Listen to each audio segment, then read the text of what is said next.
Hey everybody out there, Chris and Mike here, and welcome back to another episode of my Dark Avenger Comic Book Reviews. 14 episodes left until 200. Oh yeah. And guys, let me be the first one to say, never read 20 plus comics in one day. Oh. That bad? And don't review them in the mid-AMs. No, it's just when there's a lot of reading involved. Yeah, it's a hell of a with all the words reading and all experience. that stuff. Yeah. So anyway, the comics we are the comics we will be talking about this week were released on May 22nd, 2012. As always, I'll mention the books I read digitally first, give you a briefie. At some point, they will show up on Comic Related in written review form. I know I didn't do the 15th yet. I'm probably going to be skipping the last two and just upload and just posting up what I have thus far and then doing individual reviews for the other two, because past 2 weeks between work and everything else, yeah, it hasn't been easy finishing this written review. So anyway, some digital books to note. I did read Bounce #1. Very interesting book. Dark Horse Presents issue 24 introduced a new superhero in the Dark Horse universe. However, Dark Horse Presents has several books, or several stories I should say, in one. And there are some classic characters in this book as well. I was talking this book over with Brant, and we were talking about it on the Related Recap. And there are classic characters in this book as well, and there are other stories to read, but once again, Dark Horse Presents is not just a one-story book. It is a several stories in one book. It's about an 80-page, if not bigger, book. I bought one, because it was an alien story featured, and it was on the cover, and it turned out that that story was just one chapter. That's how I found out the hard way that Dark Horse Presents is several stories in one, so be warned about that.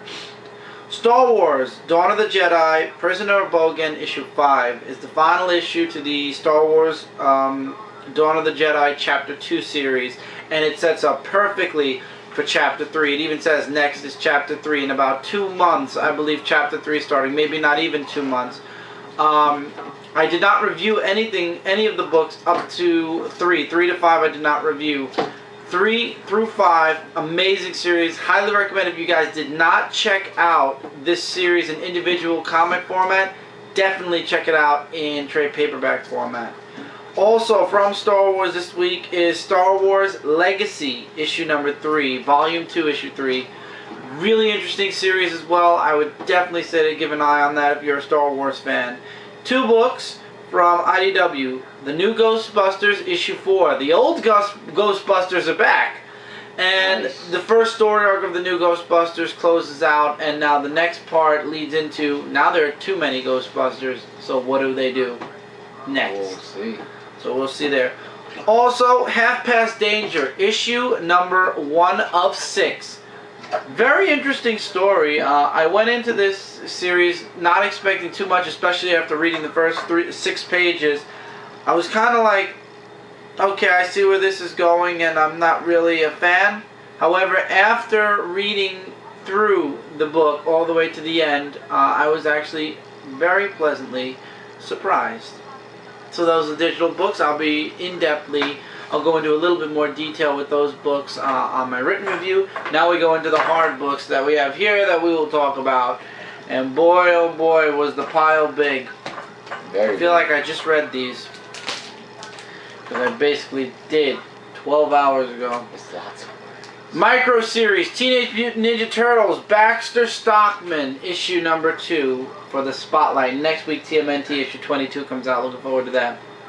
Spotlight's on Baxter Stockman. He is making the Technodrome as we speak in present day TMNT universe.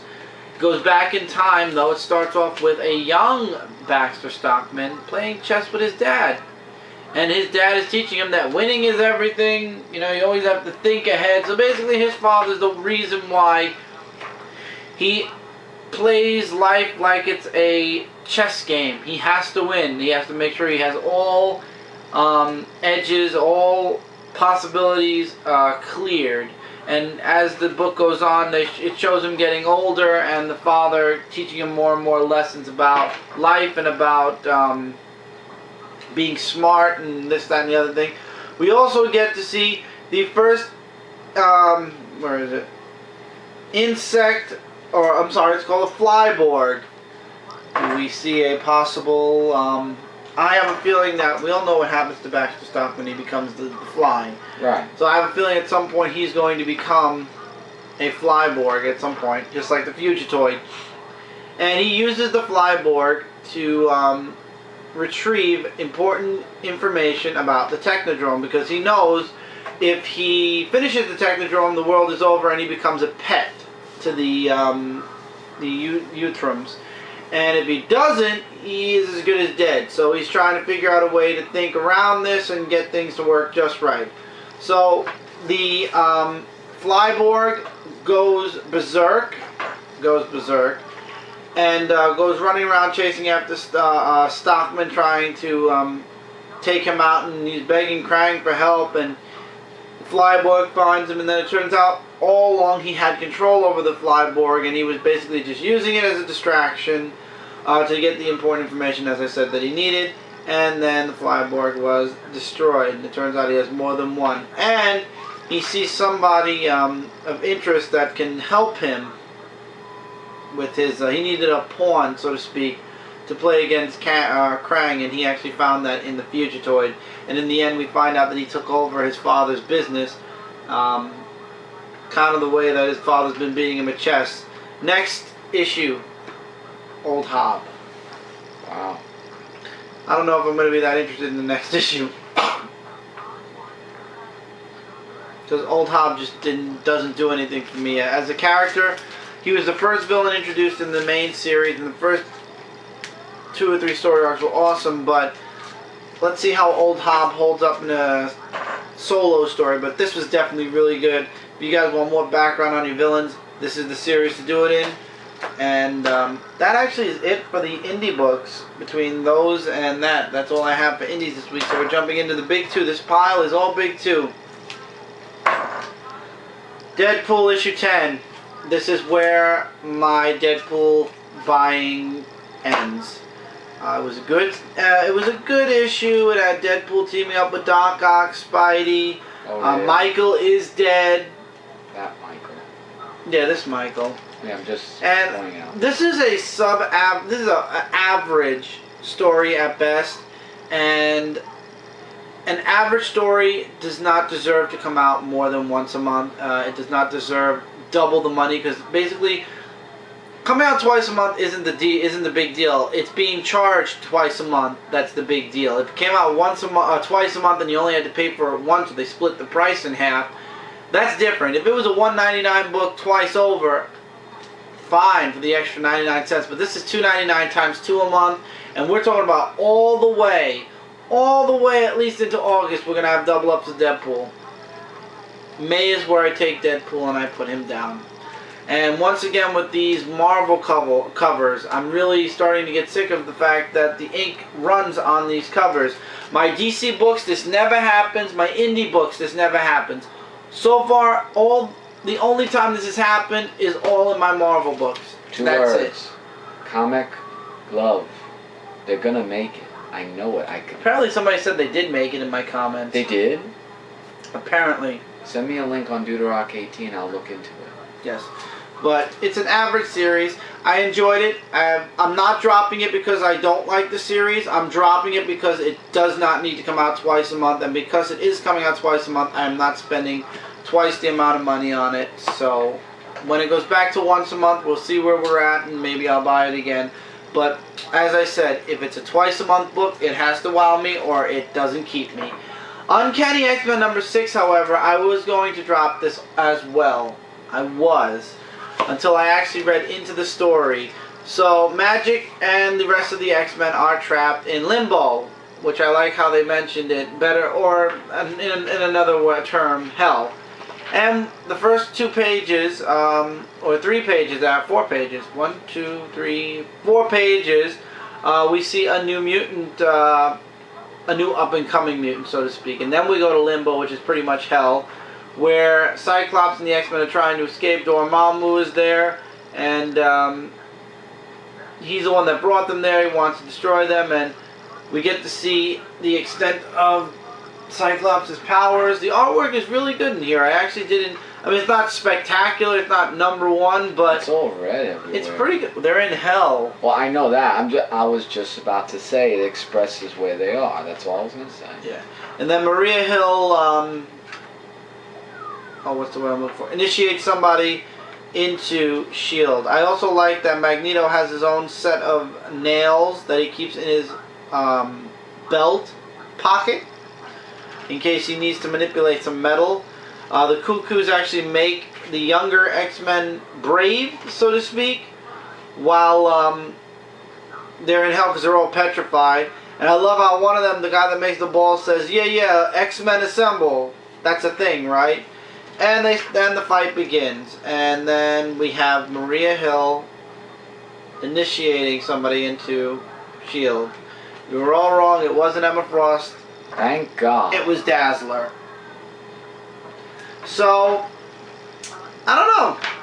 We'll have to see where the next issue goes. I'm going to hold on to this series for one more issue. I thought I was going to end up dropping it. I honest to God did. When I opened up when I was doing my pull list for this week, I was almost positive that this was going to be a book I dropped. And then I read the series, I read the issue, and I said, you know what, I'll give it one more shot. Because I am going to come back to Uncanny X-Men anyway when the Battle for the Atom starts. I believe it's starting in September. So I believe all the story arcs for all the other X-Men books have to finish first. Right. This way they'll be able to go into Battle for the Atom. So after the Hellfire Academy is when I think everything frees up in the X-Men books, and that's when they're going to attack with the Battle for the Atom. And that's when I'm going to be getting all the X-Men books involved, unless I drop one that really, unless tie-in books don't need it, because there's going to be 2 parts to Battle of the Atom, and then the rest are all tied into the actual book. Anyway, you're up. X-Men Legacy issue number 11. Starting to go a little bit downhill. Starting? I thought it was going downhill. Oh, it's getting there. But long story short, basically Legion is with the whole pill thing about him taking it, and we find out that like, I'll give you some artwork actually, which is still good artwork. The covers are really nice. It's just the story does not seem really interesting. Yes, and basically Wolverine is trying to say that Legion, you know, we either drag him home and put him under, because sooner or later he's going to turn up. And when Ruth hears about this, she wants to find ways to help. So we get a little bit of an example of what this so-called pill does, and technically it does this.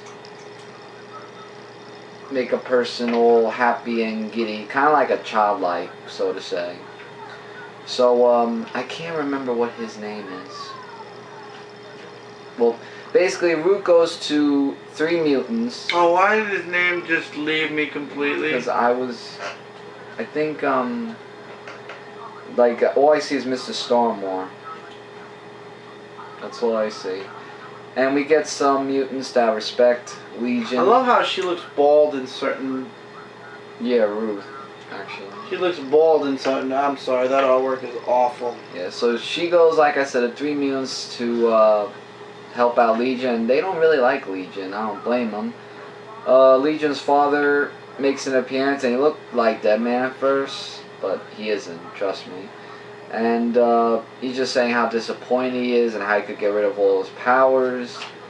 And it's just a whole big dialogue. And then the end, spoiler of where I was like saying this is where it's going to go downhill probably.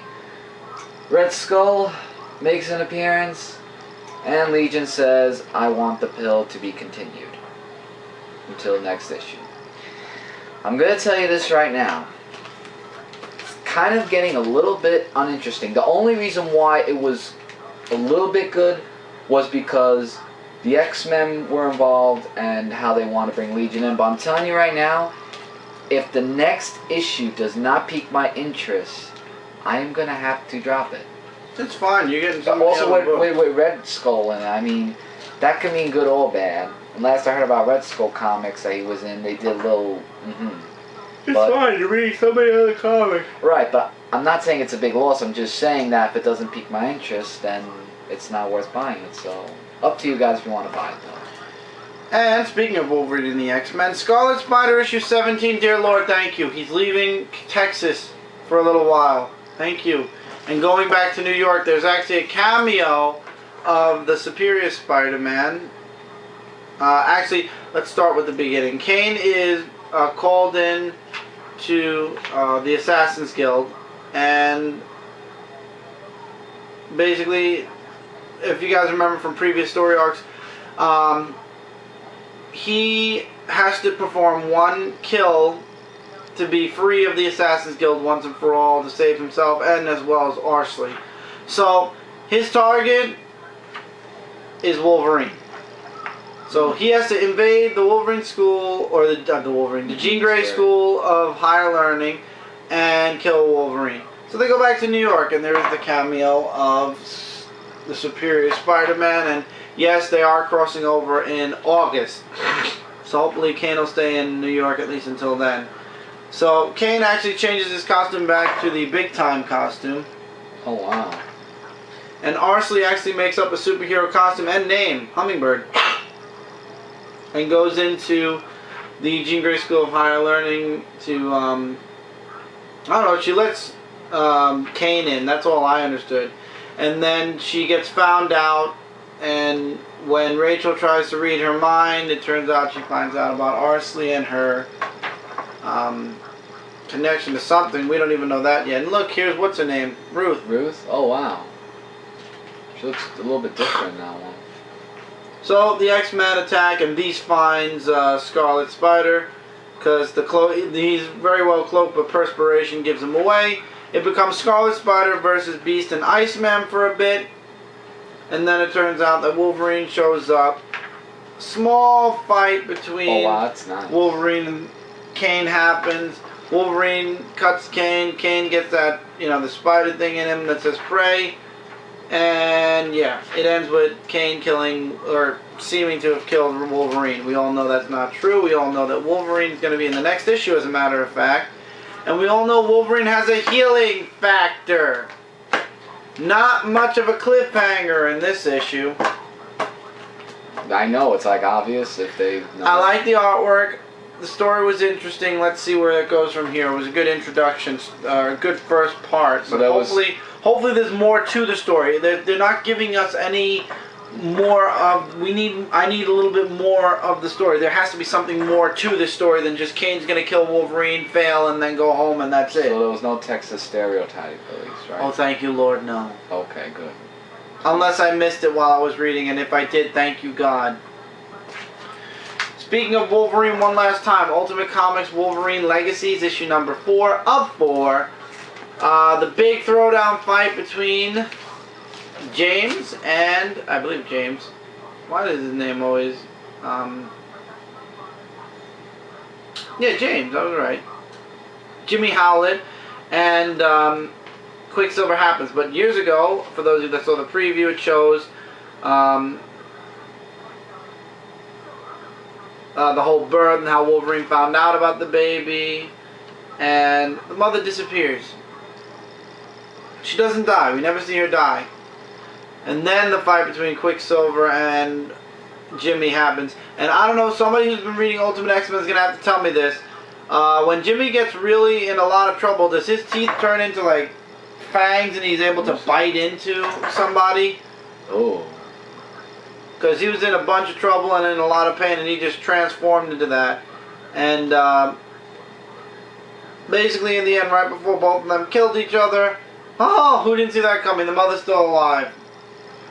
Jimmy is left because he has a healing factor, and the mother sends Pietro to a hospital, and flashbacks once again.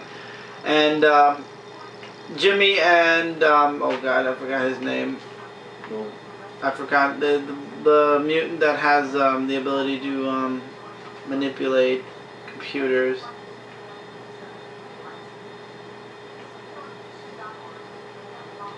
Completely forgot. Well, they could read and find out. Yeah, because I can't remember. The main focus is on Jimmy anyway, so. And in the end, he becomes, you know, he says, it's because of my parents that I'm Wolverine. Yada yada. It was a good story. And then we have the lead up. Ultimate Kang shows up and says that he needs Pietro's help. And he's like, why would I help you? He's like, my dear Pietro, what makes you think you have a choice? To be continued in Ultimates Disassemble. I believe it's Ultimate Comics. No, it just says to be continued in Ultimates Disassemble. And that's the prologue, so to speak. Or epilogue, I'm sorry. Epilogue 1 is with Jimmy in the X-Men, and Epilogue 2 was leading into the Ultimates. So, I will be getting Ultimates Disassemble. I will not be reading Ultimate Comics X-Men right now, because from what I hear from everybody reading the Ultimate Comics X-Men, if you didn't read from issue 1, you are completely lost. So for now, this is the end of the line for me and the Ultimate Comics X-Men. I am reading Ultimate Comics Spider-Man and loving it. And soon I will be reading the Ultimate Comics Ultimates, since I'm not really reading any Avenger books anymore. Next up is Superior Spider-Man issue 10. Peter Parker's gone. And Doc Ock is completely and utterly Spider-Man now. Oh, what happened this time? This time, there's a gang war going on, but instead of interfering at the beginning, Doc decides he's going to let the gangs fight it out, trim their numbers, and then he'll jump in and save the day instead. And that's exactly what he does for the most part of it. And also, it turns out that the Goblin Gang is still around. Because the people that get away from the Scarlet Spider when he does attack are rescued, so to speak, from these by these people who have goblin tattoos. One has it on his head, another one has it on his hand. And we don't know where they're going at this time. I love how Doc Ock confronts, like, Mary Jane sees Pete, and she's like, hey, Pete! And he can't access memories anymore. No more access memory, because basically Peter Parker's gone. No more Peter Parker in his brain. So, he's like, sorry, Mary Jane, too much to do, busy, doctorate, very busy, rain check, toodaloo. And she's like, toodle what? Toodaloo. Are you serious? First, he says one thing, now it's toodaloo. Now it's toodaloo instead of access memory. And there's several things going on at once. Carly is trying to find out more about Spider-Man. Captain Watanabe is interviewing people that were there when Doc Ock pulled the trigger on, oh god, what was his name? Massacre. And one police officer won't say anything. One police officer said it could have been me, and another woman said, I saw all the dead bodies, so I was distracted. I didn't see anything. So Carly knows that they're covering up for him. But, yeah, so basically Carly's looking to find a way to finally catch Spider-Man and get him good, so to speak. While somewhere else, somebody very familiar found a spider bot and is tinkering with it, molding it, as they say. And it turns out he figured out the design flaw, and basically he set it so that the spider bot can't see anything, and then he tests it. Mary Jane's club gets attacked. Spider bot does not react to it at all. It's just standing there watching. It's literally just looking, and it doesn't send out a signal, not a nothing. So Doc Ock never finds out about it. However, he's on a date with Anna. For those of you that don't remember, Anna is the small girl that's in his... Yeah, I remember. And guess what they share? She promised him dessert. What? So he got dessert, alright. Apparently, apparently Mary Jane's too tall for Doc Ock, and that's why they toodalooed with each other. Anyway... And the die is cast, let's not forget about that one. The die is shortly cast. So, Mary Jane's club is burning down and she's waiting. She's like, Pete's gonna save me. No matter what, he always saves me. Yeah, the firemen saved them. And Spider-Man, where's Spider-Man? Well, Spider-Man ended the gang war once and for all. And he actually found out about what happened with Mary Jane's Club and sent the fire department instead. And then we find out about the Goblin King. And I have a feeling that's Norman Osborn, but a few people are like, no, it's not Norman Osborn. Somebody else, Norman Osborn just disappeared. We'll see. We'll see. Next issue. That's the only reason why I'd save this issue. To be honest, Doc Ock is a boring, dull personality character. But as Spider-Man and the ending of this story, Doc Ock's okay as Spider-Man, and the last page of this book is basically what is pushing me to get the next issue. But no offense, Doc Ock's personality is so bland. I don't care. I'll take whiny and I have to save the world and I'm going to be alone for the rest of my life over Blast and Blimey and I just forget it. And Toodaloo, that comic. And Toodaloo. No access memory. Young Avengers, issue number 5. The last part to the first story arc. And it was a doozy, let me tell you guys what. Loki now has Wiccan's powers for 10 minutes. And Wiccan decides that he's going to take his own life in order to save everybody's. And then for those of you that don't know the whole thing about Loki or Kid Loki, you get it all here in this page. And I think there might be a little bit more to it. I did not read Journey into Mystery, so I don't know if that's true or not. So Loki, using Wiccan's powers or self-powers the other Young Avengers, bonding them together and giving them the ability to destroy the parasite. However, when they go after the mom, yeah, well, that's the power doesn't hold. His powers don't hold, and Loki's not able to control it long enough, and they actually have to escape. And they do escape. Only the problem is, Hulkling and Wiccan can't go anywhere near the parents because they're calling it Mother is still out there and can infect everybody all over again. And because it's a spell, the parents won't understand it nor remember it. So they're free. However, now the Young Avengers have to stay away and only have each other until they can defeat Mother once and for all. And I like how Kate, this all connects back to the Crusade. I almost lost the book. And she's like, this isn't a good time, I know, but I have to come clean. You know what we agreed after Cassie died, that we wouldn't do any more hero stuff. And I love how Wiccan's like, you're a superhero, Kate. You were always a superhero. And he changes into his, I guess it's a new costume, because I never saw Wiccan's costume look like that. Because I'm used to the arm guards, like the metal arm guards. And his costume definitely looks a lot more like a mix between Starboy from the Legion of Superheroes and his own costume. So, the Young Avengers it is. And that's that. I really enjoyed this issue. It picked up a lot. High on the action. Definitely high on the action. And definitely a interesting read, and I enjoyed it. And I'll be back for the second story arc because it was good enough for me to say, hey, I'll give the next arc a try. Give the next arc a read because it was really good. So I definitely say you guys should check out Young Avengers. And with that, we are going to take our commercial break.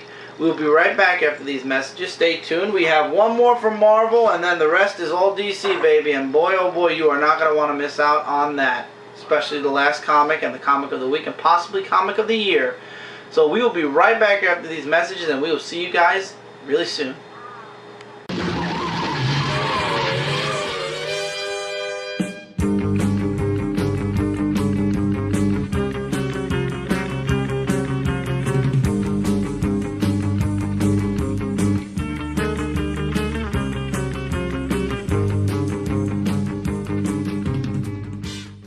Hey everybody, welcome back to this week's Dark Avenger Comic Book Review.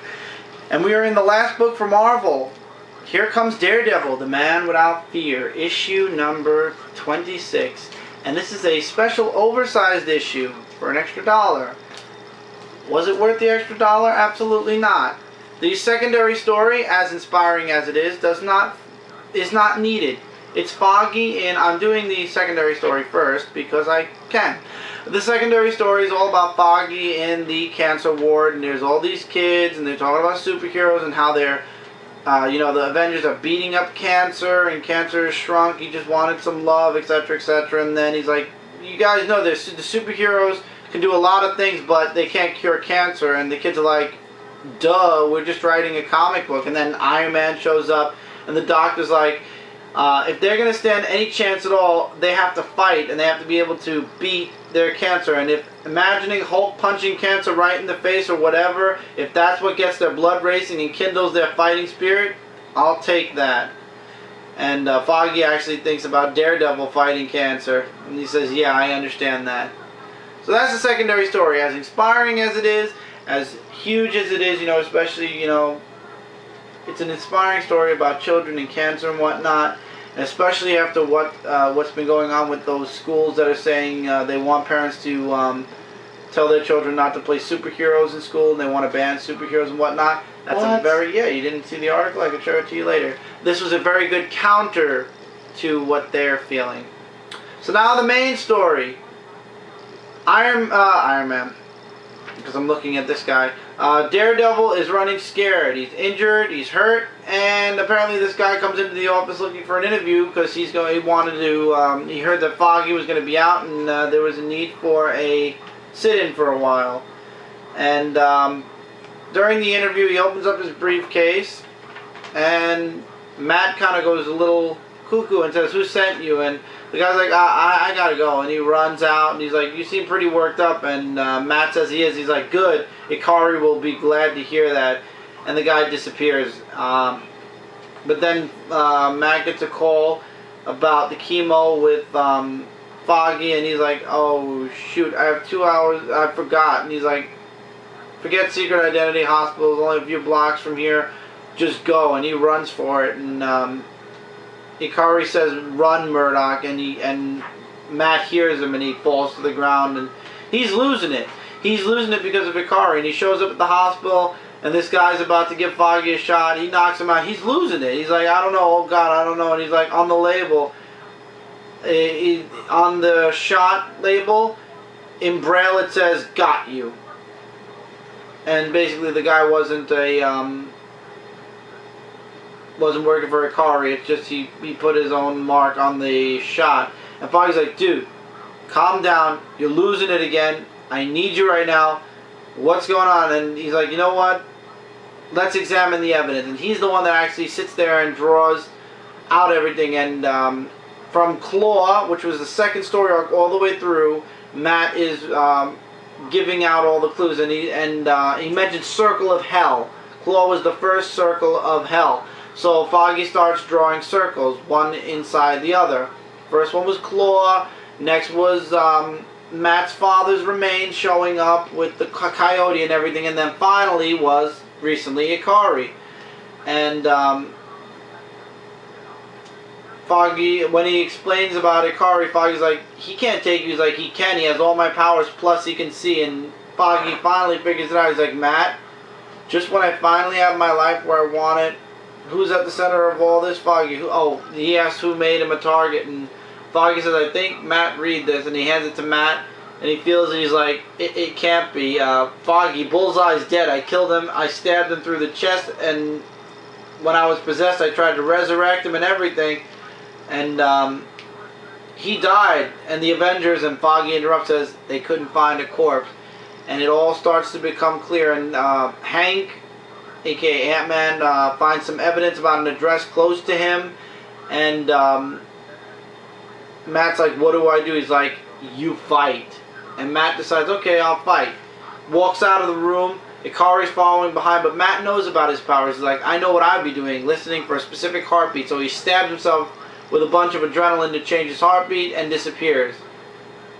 Having the address from Hank, he attacks. Lady Bullseye is there, and it turns out Bullseye is the guy in the iron. I don't even know what it is. I want to call it an Iron Maiden, but he's not. And he's like, it's a fitting punishment for you. I'd call that a victory, wouldn't you? And there's Ikari right behind him. To be continued. And this is the normal size of the book, mind you. So this was a $2.99 book at best, but it was $3.99. And like I said on the podcast, if the extra dollar went to kids with cancer, I'd be like, okay, it's worth the extra dollar. Shoot, maybe I'll buy 2 of them. But when it's just, you know, an extra story that has nothing to do with progressing the main story or involving the main story, like at least a little, kind of not worth the extra dollar. And it's not permanent. It's going back to $2.99 next month. I'm just saying, though, it's kind of wasn't needed. Let's put it that way. We're now in DC Comics. Teen Titans 20. The Origin of Raven, the most boring book out of all the DC Comics this week. Nothing progresses. It's all an origin story. The Teen Titans at the end of this book are in the exact same place where they were at the end of the last book, except now, oh man, what was Trigon's sons, the Trigon triplets, are going after the going after the Teen Titans. Next issue, it's going to be the 3 of them versus the Teen Titans. Don't let this cover fool you either. This book has little to nothing with Red Robin at all in it. So this whole Red Robin Reborn thing, Red Robin's not even in this book. He's in a couple of panels with a couple of statements and a couple of questions. The end. Wow. So it's not about Red Robin at all. At least not here. Maybe at some point they'll get into this story arc, but it wasn't in this book. This book was all Raven, and Raven should have been on the cover. Batman the Dark Knight issue 20, I called it. I called it long short of it. Mad Hatter kidnaps Batman's girlfriend. Batman goes after the Mad Hatter. Batman says, you know what, this is the woman that's going to change my life forever, so I'm going to catch the Mad Hatter, I'm going to put him in jail, and then Batman's taking a very long, indefinite vacation. Because he's having nightmares about his parents saying, you know, you could be better, you don't need to be Batman, whatever. So he swears, he says, I'm going to quit being Batman for her, and for me. And then it turns out he finds out that she was kidnapped. And she's being tortured because the Mad Hatter figures out she's not his Alice. But he wants to know the identity of Batman. And he beats the crap out of her to try to get her to tell him who Batman is. And she says, I don't know. And Batman's in the shadows throughout almost all this book. I'm trying to find one page where he's actually in panel long enough to like right there? No, not even here. He's in little bits and pieces. Batman is mostly shadow in this book. Well, he is a Dark Knight. I mean... Oh, I understand. I'm just saying. In the end, though, let's just say things don't end up so well for the girl, and I called it. Anybody who knows a superhero's secret identity either ends up marrying them, becoming their sidekick on the side, or they end up dead. And one of the 3 things happened in this book. I told you being a superhero, sometimes it's risky. Yeah. Well, that's why Batman wanted to quit, so this wouldn't happen. It's just it happened too late. It happened. He decided to quit too late. It already had happened. So it was predictable. I'm going to see the Mad Hatter story arc out, and then we'll see where we go from there. But Batman the Dark Knight was an okay book. It was just a very predictable story arc thus far.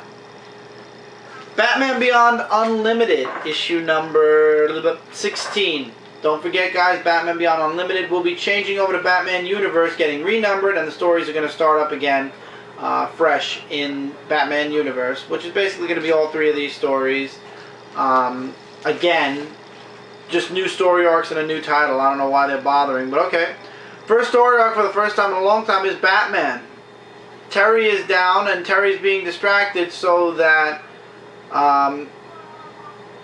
Cat and I forget who this person is. I keep forgetting this person's name. Even when I'm reading this, it's like, no, him.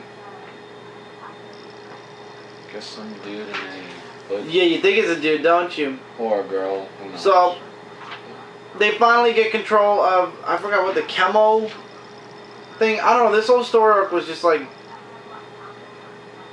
I don't know, boring. But Max finds a way to send a signal to Terry, because Terry's looking for her, and he finds a signal. He goes, but Alloy goes online because they put him online too soon. And so it's Batman versus Alloy for a bit. Things don't look too good. Cat finally fights back against, I forgot this person's name so well, and it turns out that it's a girl. A girl younger than her. Wow. Oh, a little older than me. I'm sorry, a little older than her. And it ends with things not looking so good for Terry, and Alloy. Things don't look too good there either. Second story arc, I could not stand the artwork long enough to read the entire, even one page of this story. Here? I don't know. I don't care. Next story arc is Superman. Superman is trying to make peace between the mongrels and I forgot the other race. But things don't go so well, and every time Superman tries to stop one side from fighting the other side takes advantage of the moment. He takes down the big guns on one of the ships, the mongrels jump on and start attacking. Superman tries to stop the mongrel from attacking, it just doesn't work. So no matter how much Superman's trying to stop this war, his interference just continues to make it worse and worse. And then they use a desperate last measure, which is basically, looks to me like it's going to be a world bomb. And yeah, so now it's going to be up to Superman to fully save the day. Next issue, Judgment Day. So yeah, this is a nice digital first story comic book. I enjoyed the Batman Beyond stuff, but to be honest, because of everything that's going on in the Superman story, that story is first and foremost in my mind. That second story was terrible artwork, so I could never get through the second story. And the first one was Batman Beyond for the first time in a long time, and that story's going pretty okay at this point. The first story arc was more memorable than this one is so far. Hopefully maybe the next issue will change that and it'll become more worth remembering. But right now, the Batman Beyond story is just not worth remembering. And maybe when it relaunches and we get a brand new team on the series, things will get better. But man, right now, it needs the relaunch. It really does at this point. Alright, the best comic book of this week, All-Star Western. From you. Well, from me, actually. All-Star Western, I don't know why it says featuring Jonah Hex. Issue number 20. Story was just amazing. It has Jonah Hex and Booster Gold, who are still teaming up with each other. There are two new characters we get introduced to, which is Romeo and Demeter. If you want to know who they are, just check out my in-depth comic book review on Dark Avenger Inc. So Jonah Hex and Booster Gold are teaming up with each other, and Booster Gold wants to get the gold back from the Hootens gang. And Jonah Hex, he wants gold as well. You go ahead and talk. I'm going to grab something to drink. Okay. So we get a little bit, like I said before, introduced to Romeo and Demeter. Demeter's one psychopath, let me tell you that much. Just demented. Or demented, however you said it. So Booster Gold has a way of sneaking in getting the gold rather than using a gun, because we all know Booster Gold is not doesn't want to use a gun, and also the future where it came from is a little fuzzy to him. So yeah, he takes, it's fuzzy to him because Superman and Wonder Woman made out and got together, so now Booster Gold doesn't exist possibly anymore. Right, and so he takes the gold away, but Romeo does not like that it's taken away. So technically, he wants to see Booster Gold bleed, which is also died to death. And there's also an issue of Stormwatch. I heard that's going really well. Because this one was about vampires, and I said this in my in-depth comic review. I didn't show any artwork, by the way, of this. My bad. So the first story is really good, the second story is forgettable. Yeah, like this one right here. Artwork's great. I will admit that. But the whole... Bendy. But the whole second story with the whole vampire thing... Yeah, that's what I see with a lot of these secondary storybooks. You can skip it. I wasn't too... Yeah, the second stories are skippable stories. Yeah, and then there's this vampire that takes Dr. 13 to become a follower. It's... No. Just that part I could look over. I mean... All-Star Western was better than Stormwatch. I don't even know why they're putting Stormwatch in... It's just a secondary story. There'll be a new secondary story. Yeah, but that's the best comic of the week, guys. From me. So I recommend you guys pick up All-Star Western. Continuing along, The Flash, issue number 20. Barry is back at work. They thought him dead a little bit back. Except he's not working in the labs anymore. He's working the basement. Which is, I forget what it is. How he put it. He works the basement, which is considered the dump. Where they put all their, where is it? Basically, it's a mess of paperwork and all garbage and finished and unfinished files. But before that, from the previous story arc, I forgot her. Marissa is writing a letter to Gomez. However, enters the Reverse Flash. He reverses time a bit. She writes the letter and then he rewinds time a bit to before she writes it and then kills her. So the only part that goes on the letter is Dear Gomez, and she's dead. While Barry Allen's actually moving in with Patty. They finally live together, and Patty's parents are coming in, and Barry never met her parents. This will be the first time, and then this is where Barry explains about his mom, how she died, and his father was the one thought to be the murderer, and every year on the mother's anniversary of her death, he looks over the father's case notes to see if he was the one that did it, you know, to prove that he didn't do it. And then we get the Flash for one page, and then we go into, of course, him working the basement, basically the dump. Iris shows up to give him a welcome back kind of present. They're dropping off a, what was his name? Forrest drops off this thing that he got from Albert. He was introduced in the previous story, I don't know him. Who was part of the Speed Force. He made this camera or whatever. It's a ball. They don't know what it is at first. But when Barry touches it, it activates it. So basically anybody in the Speed Force can turn it on. And something to note. Somebody's calling Iris. And the person's name is Daniel West. Oh. Don't forget about Wally. We don't know who the Reverse Flash is yet. So Patty shows up and goes and tells Barry about Marissa's death, and Barry jumps in as the Flash because Gomez is now on the run because Gomez thinks that Flash thinks that Gomez thinks he's gonna get blamed for it, so he goes to try to stop Gomez, and Gomez is like, no, the person who killed Mariska and the person who killed Albert is gonna come for me next, and he's like, who's the person? I can help you, and he doesn't want to hear it. He throws Flash into the wall, which I'm guessing this guy has Speed Force powers as well, which is kind of weird. So now people apparently have Speed Force power too, and rips up train track. So it's up to the Flash to save the train. Yeah, this is the only Flash part of the entire book, mind you.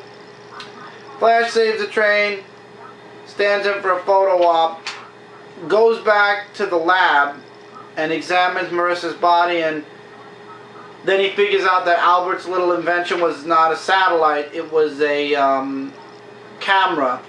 So he accesses it.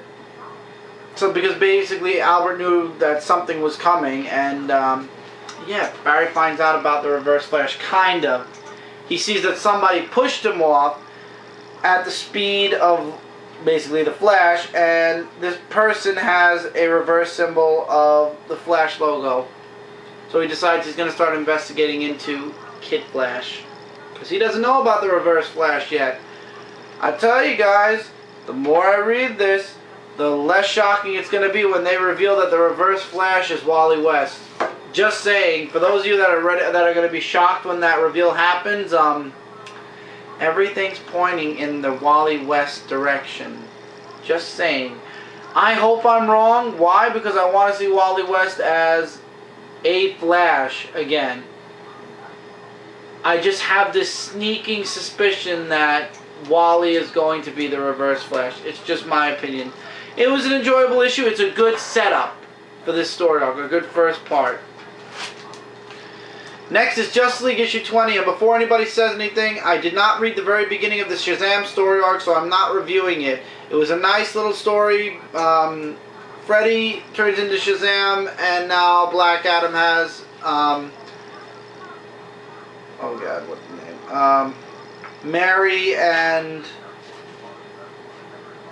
why can't I remember? I'm sorry, Mary and Freddy is who Black Adam has. Billy is Shazam, so Billy becomes Shazam. Anyway, first page and second page, really I'm not too much caring for Element Woman. She came out of Flashpoint, or maybe she was in the DC Universe before, but she was ignorable.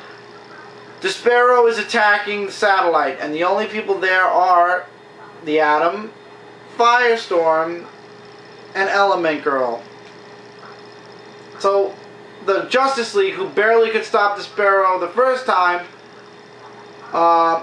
isn't there, but Firestorm, Element Girl, and Atom are the only ones that are left and able to, or are left to take care of Despero and take him out. So yes, things don't go well. As a matter of fact, everybody except Atom gets taken out. And the Justice League can't teleport nor get to the satellite, so it's up to Superman to get there. However, somebody else gets there first. John Jones.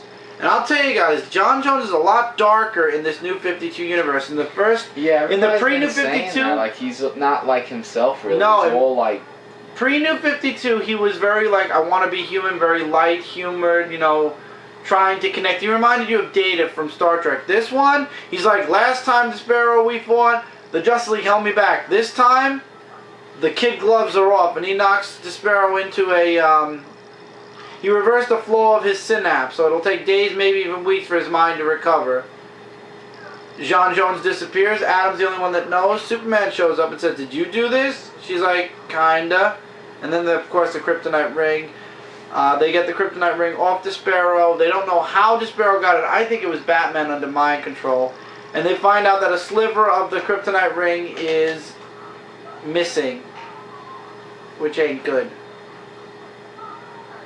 But anyway, later on in the Batcave, for the Batcave, Superman finds out about all the boxes for all of the Justice Leaguers, and then Batman says, open up Wonder Woman's. And guess what?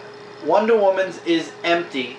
And Batman's like, the reason it's so bad, the reason actually I want to show some artwork first, just some other artwork. I didn't care much for the artwork this week at all. I don't know why, but it just didn't speak to me as much as it normally does. But anyway, he's like, the reason, oh god, the truth is, what was it? You want me to tell you why I'm so concerned about your relationship with Wonder Woman? Because you're her kryptonite, Clark. If she goes crazy, you're the box. You're the only one out of everybody that can stop her. And then he hands him a box with his symbol on it and says, and if I ever go cuckoo for Cocoa Puffs, this is a way for me for you to stop me. And we don't get to see what it is, but when Superman sees it, what freaks out Superman enough to say, Bruce, you can't? And he's like, take it. If I go crazy, and you're truly my friend, you'll use it on me if you have to. But that's not the biggest reveal. The biggest reveal is in the last pages. So guys, if you don't want to know, wait till I put this book down before continuing this review. Atom is a double agent. She works for the Justice League of America. And as a matter of fact, because the Justice League started taking on new members, she is the counter for Element Girl. So now they have to figure out what's it called? Oh, Element Woman. I keep calling her girl. It's Element Woman. But now they have to figure out an opposite for Firestorm, or somebody that could take out Firestorm. So basically, Atom could take out Element Girl because she could shrink down Element Woman, because she could shrink down to the atom level and take her apart. So now they got to figure out who they can put up against Firestorm. And it says to be continued in Justice League issue number 5. And then we get the Shazam story. So Atom is a double agent. I can't wait to see who they're going to pick to put up against Firestorm. That's going to be something. So that's going to be interesting. So the Justice League of America is paying very close attention to what the Justice League is doing. And it's going to be interesting to see Justice League of America issue 5. But this month we get issue 4. So we won't be seeing about who goes out, who is being chosen to as the opposite of Firestorm until next month. And with that, you have a Justice League book this week. Yes, second the best book of the week, Justice League Dark, issue number 20, featuring Swamp Thing and the Flash, who starred in the last issue, but Basically, in this issue, guys, we see more of the Flash, which is right here. Artwork is amazing, and has been. So Flash meets up with Frankenstein, and then brings in. At least there's more Flash. Yeah, and there's a little bit of also the Swamp Thing as well.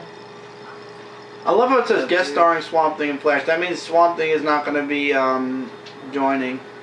Yeah, and then we get how the Flash helps out each of the Justice League Dark team, even with John Constantine. And from what I hear, John Constantine and Flash don't get along very well.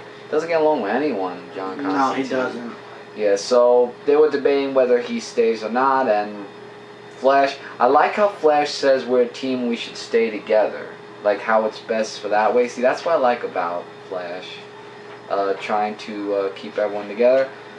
And the Doctor Destiny goes to Madame Xanadu, and he tells her a secret of who she is. And you guys are gonna have to read this comic or see my in-depth comic review of what that secret is.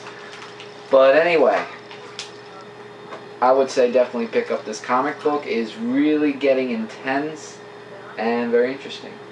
And that's all the comic books I have for this week. So all the 3 comic books that I in-depthly read, go to Dark Avenger Comic and check them out.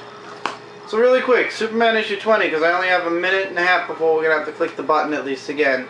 Superman vs. Orion, and the very beginning of the book, in Superman's subconscious, which Hector Hammond is hiding in, Superman's parents are alive and he's married to Lana Lang. Will this play into the future of the Superman comics and the Superman world? We'll find out as time progresses. So it's Superman vs. Orion until Wonder Woman shows up. And then all of a sudden Orion's like, oh, maybe we don't have to fight. Wait, use her lasso and let her look into your heart and mind and see if Hector Hammond's there. It won't affect you, but it will him. And they find him in there. And meh, see, he goes, meh. I like that. That's just a funny picture. Wow. He's like, how did you find me? And they cast him out using Mother Box and erase his memories of everything he took in from Superman's brain. And yeah, the whole Wonder Woman kiss thing is mentioned in here. And Orion's like, you're still not talking about, you know, the kiss. She's like, still not talking about it. He leaves. Superman calls him a jerk. And Superman can't help but wonder if there's something. He just doesn't know where. And then deep in his subconscious, there's still a Lana Lang. Except it's not the Lana Lang that he was dreaming about. Apparently, it looks like a Bizarro version of her, if you ask me. Could this be the birth of the New 52 Bizarro world? I don't know, but I'll tell you guys the truth. I did enjoy this book, and I explained that in 2 minutes. Why? Because we're about to go into something else, but I'm going to let Mike click that button, go into this a bit more, and then we'll go into the other. So, Mike, click that button. Thank you. So, Superman was a good book. Classic cover. I enjoyed the story. It was just like I said. I had to put it back in the cover for the Switch at least. It was a quick read, and it was a quick, you know, it was just mostly fighting, mostly a little fight here, a little punch there. Somebody picks up a ship, you know, and tries to chuck it down at Superman.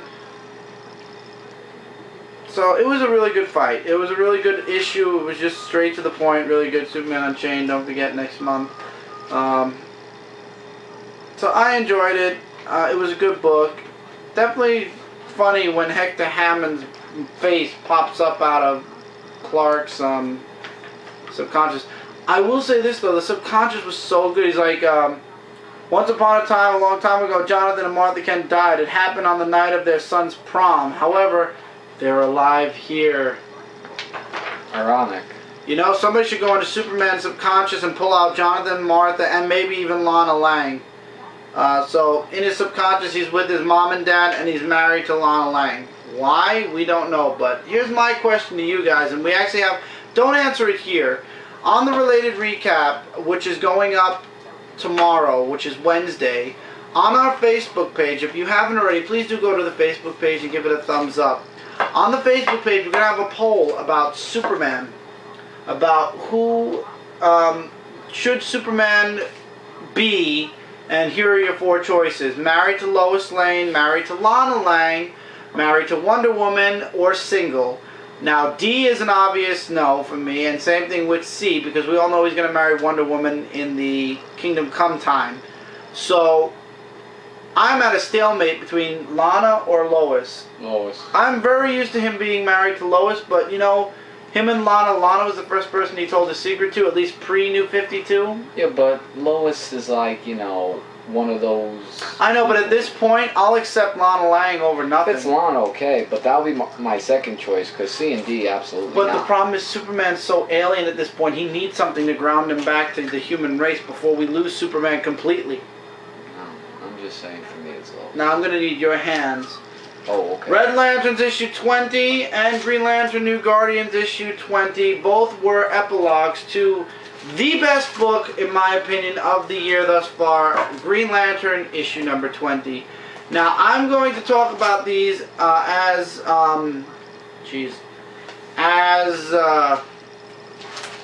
without giving as many spoilers away as possible, let's put it that way. This book is kind of a little bit easier to do than New Guardians, which is why I have New Guardians after this. I can skip around a few pages. So Rancor, well, the Red Lanterns go back to Yalsum to fight the Ancients, and basically they win, and the Ancients leave. And they now have the Red Lantern back again, skipping away from this, very far away from this, because we don't want to do it. Rancor, however, doesn't know if he's human anymore or if he's completely Red Lantern. And it turns out the girl he was in love with got beat up by her ex-boyfriend. He shows up and attacks the ex-boyfriend, and she's like, "Stop it, you're a monster, you're not human, do us all a favor, and I don't ever want to see you again, never see, just leave." He leaves, goes back to y'all, I want to make sure I'm saying it right, Yesmalt. And Atrocitus is like, "I believe you always sensed that this was my problem." He explains what his problem was, but I don't want to give any spoilers away. And he calls him human. He's like, "Human? There's no human here." And that's how the Red Lanterns ends. Their epilogue for Red Lanterns ends. And it was pretty good, the end. Basically, Bleez was offered the crown the leadership of the Red Lanterns. She turned it down. She said she'd rather follow Atrocitus, and then Rancor shows up, and he also chooses to follow Atrocitus. Well, we all know Guy Gardner's coming on the book, so we'll see where all that goes. However, in Green Lantern New Guardians issue 20, for those of you that remember, the first Lantern went into Kyle Rayner's mind and showed him that his father works in a gas station. So Kyle's drawing up everything that's gone on in the past 20 issues of New Guardians. I can spoil that much. I can't spoil who's talking in the book. Turns out Blue Lantern Saint Walker is in Space's atmosphere, and he talks about that he was following, he had an alliance with Guy Gardner, and he escorted Guy Gardner home, and Guy Gardner kind of ran off because the first Lantern had...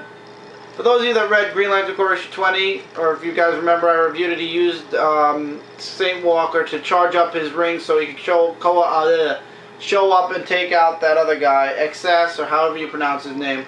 So now the rest of the book is Kyle talking with Saint Walker about, you know, what Kyle's going to do next, and they peer into all the Lantern Corps, see what they're doing. Only one that can see him, though, is the Indigo Tribe. And you see him using his, as a matter of fact, you get to see him using not only his Green Lantern powers, because Kyle has the White Lantern ring. He's able to tap into every single Lantern Corps, but he's also able to use Star Sapphire. And there's little situations, and him and Saint Walker are there to try to save the day, sort of. So Saint Walker's like, at the end, you know, you faced all your emotions. When will you face the unknown? Basically saying you should go find your father and face him. And he does. And that's how the book ends. Kind of. It ends that way, but there's a further part of the ending which I'm not going to spoil yet. Because the next book, it was a good book. That was the ending to all the creative teams on those Green Lantern books. And now we get the coup de grace, Green Lantern issue 20. This book is not only book of the year, book of the week, it's book of the month. And that's saying a lot because TMNT has always been my book of the month. And it's book of the year, or at least the half year. It's going to take a lot to top this in the next 6 months for me to say that another book is higher than this. This book is a double-sized book, maybe triple-sized book. It's huge. It has its own binding. No staples in this. It's all glue. Cover. And everything Jeff Johns has written in the past, it's a full cover. In the past 2 volumes, from volume whatever, issue 1, through to the New 52, from New 52 number 1 to number 20, it all comes together here. And he sums everything up. There's this young Green Lantern who wants to hear the story about Hal Jordan. And it starts right from Green Lantern Rebirth, where Jeff Johns started. And it goes all the way through until current day, where can you go check that? Where Hal Jordan jumps off a cliff and he ends up dying. And also it has Sinestro. I should warn you guys right now, from this point on I'm going to be giving the story, meaning spoilers. So spoiler alert, and you may not want to watch the rest if you haven't read this book already. It's a $7.99 book. Highly recommend you guys check it out. Everything okay? Yeah. Okay. Highly recommend you guys check this out. Now, if you don't want to see any or hear any spoilers because you didn't read this book yet, go check. That's it. That's what Mike was waiting for. So, if you didn't read it yet, wait, and spend the $8. It's worth it. So that's it.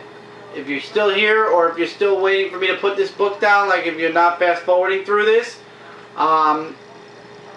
then you want to hear about the book. So Sinestro finally takes off the Green Lantern ring once and for all, and rejoins his own corps. So sorry. It's okay. And Hal Jordan, spoiler alert, joins a different corps as well. But now that Sinestro's back in the Yellow Lantern Corps, things don't look so good. And we get more on the First Lantern. I won't spoil any of that.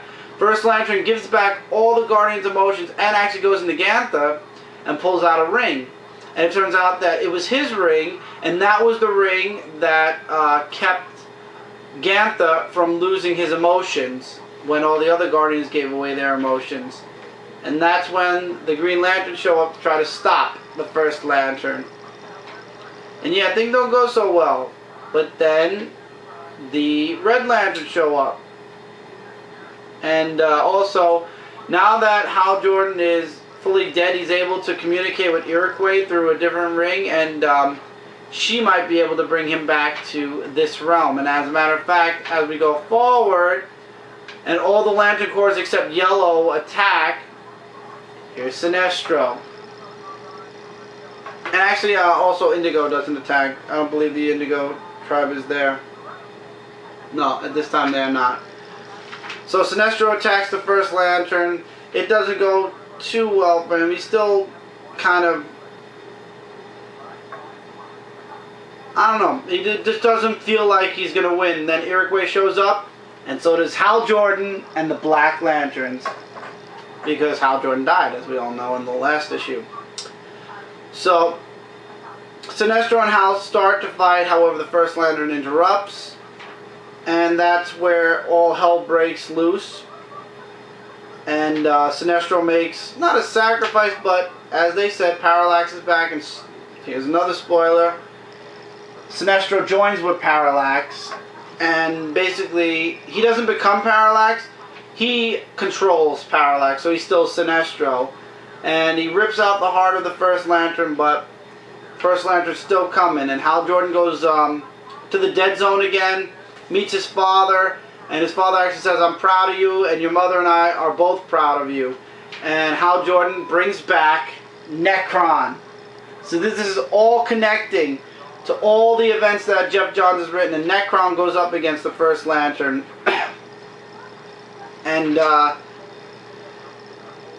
they can't kill the First Lantern until they strip him of all the emotional spectrum, and that's what Hal Jordan does using his ring. He strips him of all his emotional spectrum, and spoiler alert, he's human! The First Lantern was a human! And Necron ends up taking him out, and that's where the fun starts. well, before the fun starts, what we've been waiting for so long. First Lantern's dead. The original green light ring is still active. The savior ring, as they say, and I wanna pronounce it. I wanna make sure I explain it right.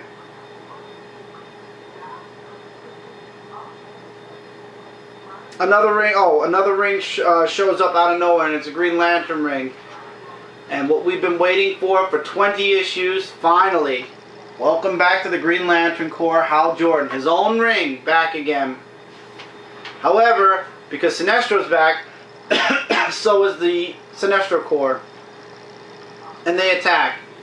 And then it becomes a fight between Hal Jordan and Sinestro, beckoning back to the Sinestro Corps War. Except, and here's a huge spoiler, Sinestro, while everybody was distracted with the First Lantern, already killed the Guardians. Each and every one of them. And this is where Sinestro is like, I'm leaving, but you'll never see me again. And he's like, I had one question. Will we ever truly friends, Hal Jordan says. And he's like, that's the tragedy of all this, Jordan, Hal. We'll always be friends. And he disappears. And that's the end, as the book says. The end of the First Lantern story. However, this inquisitive little boy, or a young lantern, wants to know about what happened next. Guy Gardner, ever the warrior, old man in space, at a pub, still kicking you know what. However, he has a red... Oh no, sorry. John Stewart became a senator, a representative, and tons of things. He was the bridge builder. Kyle Rayner became the torchbearer for the White Lantern, healing as he, as he went around the galaxy. Simon Baz actually plays a huge part in the future for a new Lantern that I guess we'll be seeing at some point. And he's the Miracle Worker. Atrocitus the Cursed stays as the head of the Red Lanterns. We get the Orange Lantern Oath, which I won't spoil, but you guys can check it out. And that's Larfleeze the Hoarder. We have Saint Walker the Believer. He fell in love, had a new family, and brought hope to their entire sector. Iroquois, thanking Abin Sur, the Redeemer. She continues forth with her life, and the huge spoiler here, Jeff Johns didn't give us just the end. He went all the way into the future. Hal Jordan getting married to Carol, having a baby, little Martin Jordan, and having grandparents. Hal Jordan and Carol Ferris, Green Lantern Star Sapphire. Biggest spoiler of all is, turns out that Sinestro does become a Green Lantern again and is the bearer of the Green Book, of the Book of Oa. And also, 2 Guardians did survive. Sayid never died, and neither did Gantha. Both with their emotions back. Both are never to be seen again, as Sinestro states. And they will go away and never come back. Leave the Corps behind. You'll go far away from all this and have a life together. And then you get the picture of Hal Jordan where it all started. Mike, could you just grab that page? With the huge fold-out cover, or fold-out picture of all the lanterns once more. And this is truly the end. And then there's a whole bunch of letters and stuff like that to the editor and whatnot. This, once again, was a heavy book. This, in my opinion, was the book of the half year, absolute. It's got its place as the first 6 months top book. It will take a huge amount to top this book. A huge amount. But like I'm predicting, as I'm predicting, nothing's going to top this book. This will go down in history as the book of the year for 2013. In my review and many other reviewers' reviews, and I've been following Green Lantern ever since Blackest Night, and I've trade paperback the rest backwards. Actually, I bought Rebirth when it first came out because I've always liked Hal Jordan as Green Lantern, no offense to Kyle Rayner, but when they did Rebirth, I was there. I bought each and every issue. I watched him go from being the Spectre, coming back to losing the gray stripes. I remember reading that issue and I saw the gray stripe disappear from the side of his head and he woke up and he was young again and everything. That was freaking spectacular. And then the way it ended, and then it went into the new series. Jeff Johns just brought Green Lantern. He brought Hal back from the dead because Parallax killed Hal Jordan in the end. From 1993 all the way through until 2000 and whatever, until Rebirth. Hal Jordan was gone for a very long time, and Jeff Johns brought him back and brought him back to life, and this was an epic ending to an epic run on Green Lantern. I only wish Jeff Johns would have stayed on this book. I really do. Unfortunately, all things must come to an end, and Jeff Johns is on other books now, so I wish good luck to the next team that's going to be taking over Green Lantern, because I will be watching. And don't forget, guys, with issues 21 and 22 for Green Lantern New Guardians, Green Lantern Corps, Red Lanterns, and Lar Fleas, each book will come with a Lantern Corps ring from the black, orange, all the way through to the green, yellow, red, blue, and white, etc. All these rings basically are going to be reissued. Only as these rings are a what are these considered? A non-metallic? No, not non-metallic. They're what is it I'm trying to say? Shiny finish. These are all shiny finish rings. The new rings are going to be matted rings, so they're not going to have that shiny effect to them. They're going to have more of that worn effect to them. So for those of you that missed out on Blackest Night, you'll have your chance at getting the 9 rings again. And for those of you like me that already got the rings, this is the second time you'll be getting a new set of rings that are a little bit different than the first set of rings you got. Yep. With that, that's it for this week, guys.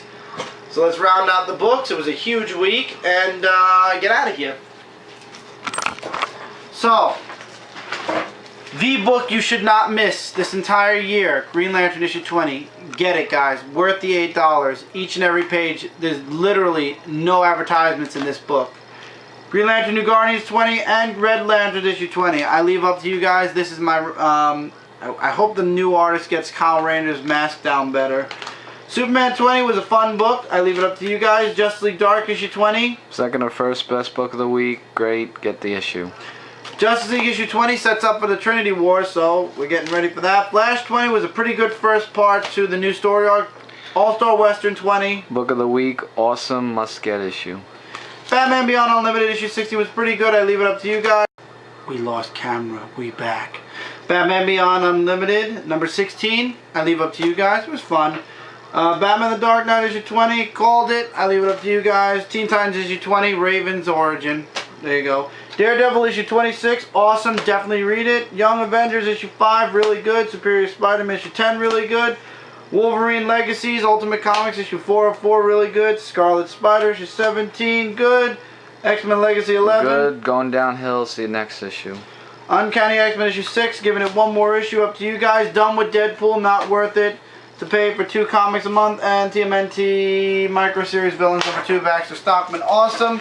Don't forget to check out comicrelated.com for all your comic-related news, reviews, and a whole bunch more. Don't forget to check out Dark Avenger Inc., where we try to give you guys a couple of videos each and every day. So when you come back on our channel, you got something new to watch. Subscribe if you haven't to Dark Avenger Inc. and all of our individual channels. We try to give you guys 110% of ourselves each and every day. I'm on vacation this week, so I won't see you guys on Dark Avenger Inc. I'll be back next week. Live show is still up in the air. We'll figure it out tomorrow.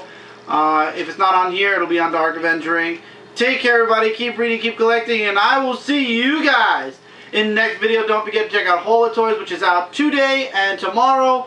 The related recap, episode number 337. See you guys next time. Take care, everybody. Later, guys.